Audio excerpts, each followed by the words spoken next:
So today we're gonna go over the downward facing one-on-one grip, okay? So my favorite time to go for this is when me and my partner are opposite stance, just because I'll have this downward facing one-on-one. It gives me easy access to his leg right here. If it's legs back, it's not the end of the world. There's still stuff we can go for. But if his legs forward, this is what I'm looking for, okay? So the first move I'm gonna go for is just a knee pull single. I'm gonna be moving this hand out of the way. As I inside reach behind his knee tendons, I'm pulling his leg and pulling myself to him. So I'm not pulling to pick his leg up like a snatch single. I'm physically pulling myself to him with this grip. Here, dropping my knee, catching my hands, and just building up on my single leg, okay? So first technique is just this knee pull right here, okay? Now, my second option from here is I get this downward facing one-on-one. I'm going to inside reach. He's going to step back. So come back. Here, he steps back, leaves his upper body forward, drag, and then I reach for the far lat and pull myself hip to hip. Here, I can even chuck his hands to the mat, and we're behind him in a 4-point, okay? So downward facing one-on-one, fake, leaves the upper body behind, drag, or behind, okay?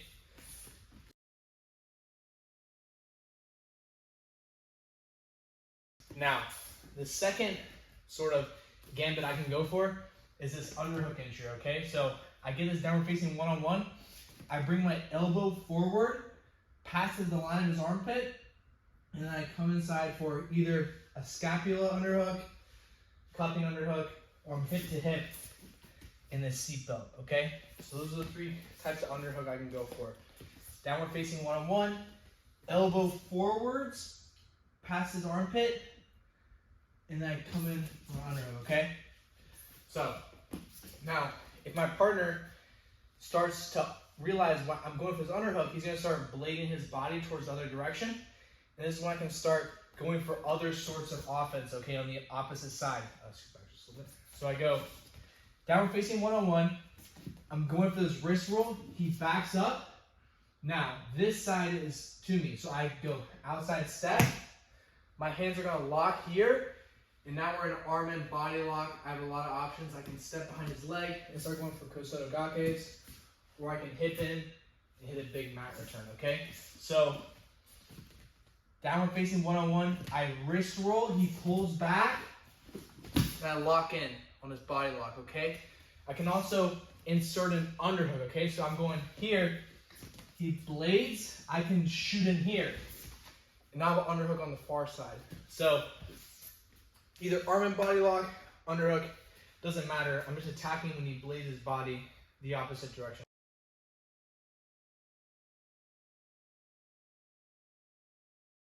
Is this duck under series off of my wrist roll, okay?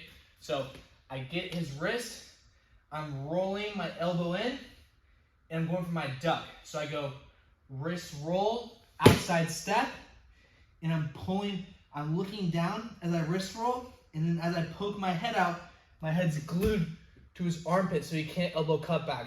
My free hand goes to his far waist, my ear's glued to his back, and I just drive across into my body lock, okay? So right here, wrist roll, far waist, ear glues to the back, and I drive across on the rear body lock, okay? So that's one way I could hit this duck under. I can hit more of a knee drop with the same thing. I'm just going here, dropping to this inside knee, my head's backwards, far hip, driving across. Now, the third way I can hit this duck is where I'm reaching for a high crotch, and then I knee drop behind him and cut the corner, okay? So I go downward facing one-on-one, wrist roll, my head's down, high crotch. Now, I don't want to stay here because, in wrestling it's not that big of a deal. I can go to like crackdowns and stuff, but in jiu-jitsu, he's just going to guillotine me right here or put me in a crucifix, what have you. So the second I get here, I want to immediately cut the corner so I can avoid this, okay? So I knee drop behind him, reaching for the far waist. Here. Now, there's not much for him, okay? And I just come up to my rear body lock. So, wrist roll into my high crotch, and I have to cut immediately, guys. I can't just hang out there. You can hit the high crotch in this sense, but you gotta knee drop immediately. You can't just hang out there, else you're gonna get guillotine or put in a crucifix. So I go in here, and now we're the last option, and this is probably my most high percentage option besides the knee pull and the drag, is my snap down, okay? So I go rear hand collar tie. My head's gonna be on the same side as my collar tie as I go for my downward facing one-on-one. Now, I'm just going to simply shuck him into this arm here, okay? I get up on my toes as I shuck him into my armpit here.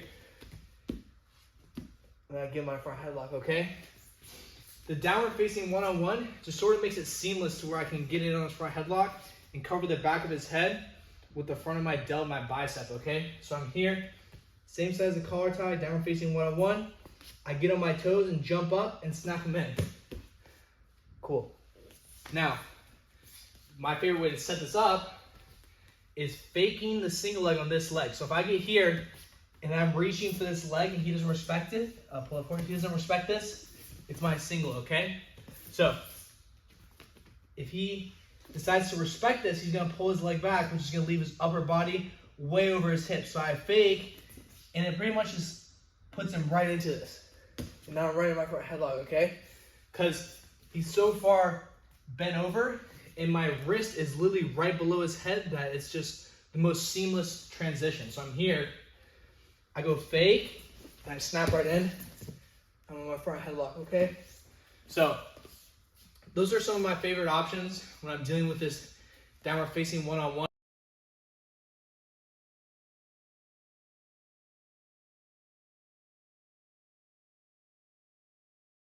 Let me know what you guys think of that. Those are some of my favorite options. And like, comment, subscribe.